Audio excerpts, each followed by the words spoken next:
From flipping burgers at McDonald's to being the owner of a company that is worth over $450 million. With a modest upbringing and a passion for video games, Nadeshot had a vision that many people didn't think was possible.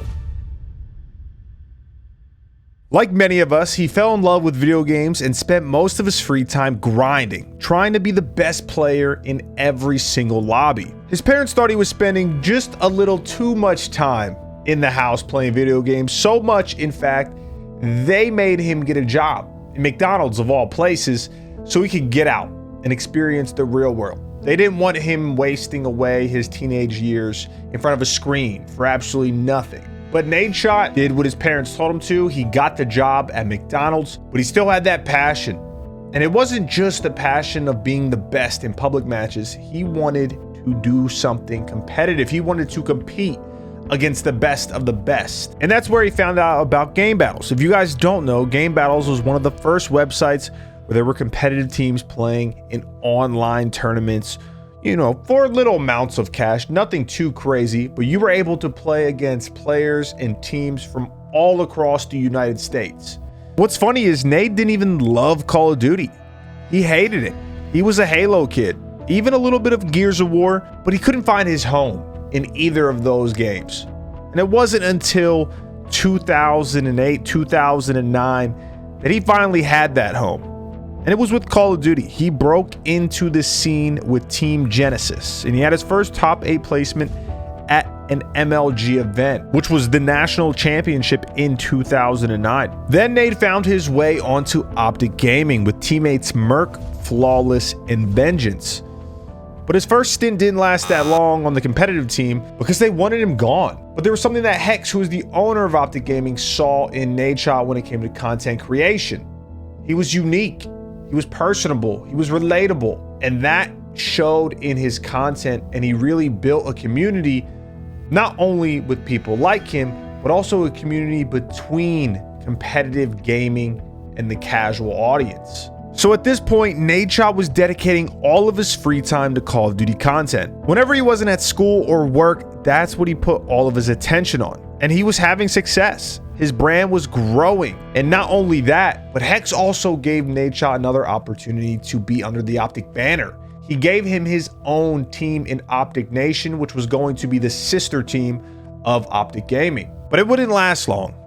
In fact, Nade actually left OpTic Nation to join rival team Envious to pursue his competitive dream of being a champion. Nade thought he could have been on the starting roster of that OpTic Gaming team, and he knew that his OpTic Nation team just simply didn't have enough firepower to actually win a championship, so he wanted to test his luck on another org. And after some relatively successful placings, Nade had another opportunity to play for OpTic Gaming. And in fact, it was at the biggest Call of Duty event ever at the time in Call of Duty XP. He got the opportunity of a lifetime because while he was growing and he was having some success in his content and his brand, he wasn't making an insane amount of money by any means. You know, he was making a living, but nothing life-changing.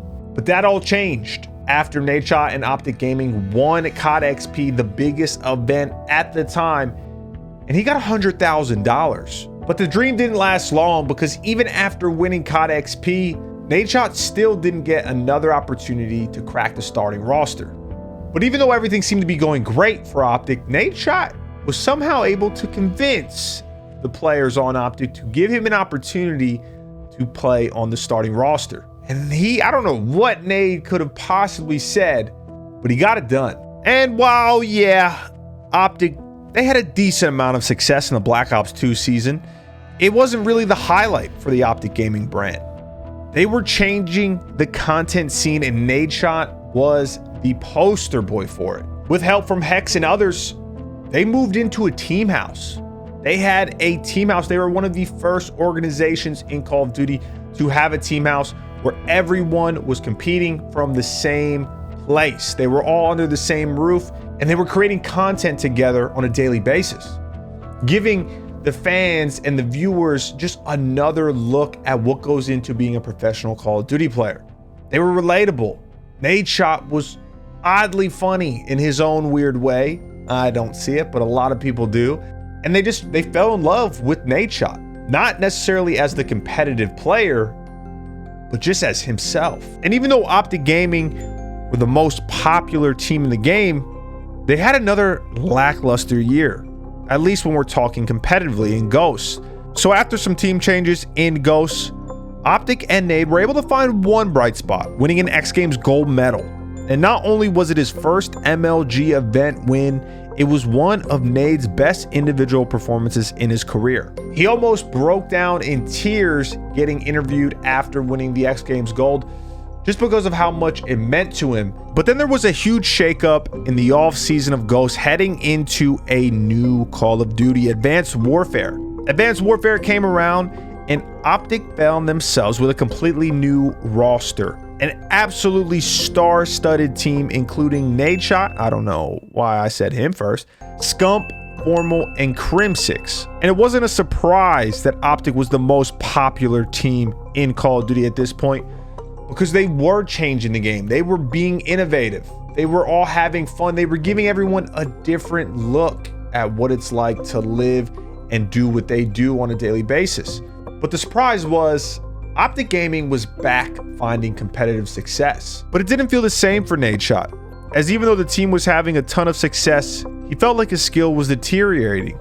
And after an underwhelming Call of Duty Champs, Nadeshot decided it was time to retire from competing. And that's where he once again found his passion for content creation. And you could see, all the fans could see the happiness that it brought him. And Nadeshot wasn't just doing gaming content. He started expanding his audience, and he exploded in both the live streaming scene and YouTube. After growing to a massive success with OpTic Gaming and learning the ropes from OpTic owner Hex, Nadeshot wanted to get a taste of starting his own brand, his own company, and it was with 100 Thieves. Now, it wasn't all roses in the beginning, but after trial and error, Nadeshot not only built an esports org, but a content powerhouse, and people took notice. 100 Thieves received a multi-million-dollar investment from the Cleveland Cavaliers and Dan Gilbert in 2017, which allowed them to expand and help Nadeshot make his vision a reality. And with 100 Thieves trending upwards in the esports and content scene, they finished their Series A funding round co-led by none other than Scooter Braun and Drake, who became co-owners after raising over $25 million. Since then, 100 Thieves have been growing every year with no looking back, grabbing multiple sponsorship deals with brands like Cash App, Truly, Twisted Tea, Chipotle, and many more. From a young age, Nadeshot knew he loved video games, and he found a passion in content creation. But never in his wildest dreams did he think that this would be a reality. And this reality includes a compound that is over 15,000 square feet. Not only is it the company's headquarters, it also includes the esport, entertainment, and apparel hub. With his vision, Nadeshot is not only one of the most popular gamers of all time, but he has helped grow a company to global stardom worth over $450 million. At the end of the day, it seems like a fairy tale. It seems like a story that's just too good to be true. But Nadeshot, with his creativeness, his innovation, his dedication, has built something special, something spectacular that is still trending upwards. But most importantly, I'd still beat his ass.